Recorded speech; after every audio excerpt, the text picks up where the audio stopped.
ఒక మహిళ చుట్టూ మగవాళ్ళున్న నిండు సభలో మొత్తం బట్టలు విప్పేసి నగ్నంగా నిల్చుంది.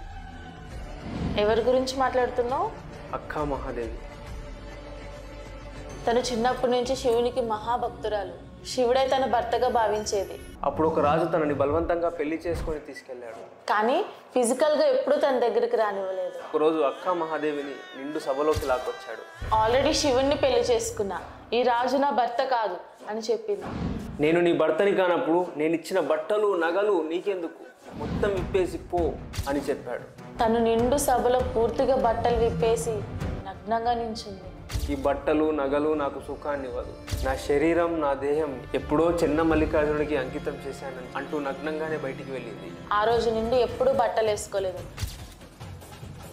మల్లికార్జునుడి పాటలు పాడుకుంటూ భారతదేశం అంతా తిరిగింది. తన వచనాలు ఎంతో అద్భుతమైనవి.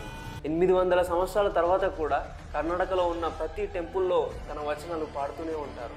వెనుక నుయ్యి ముందు గొయ్యి, తప్పించుకునే తీరేది చెప్పరా. వెనుక చెరువు ముందు వలలు, నువ్వు పంపిన మాయే చంపుతుంది. కుశలం ఇంకెక్కడిది చెప్పరా. కావుమయ కావుమయ చిన్న మల్లికార్జున.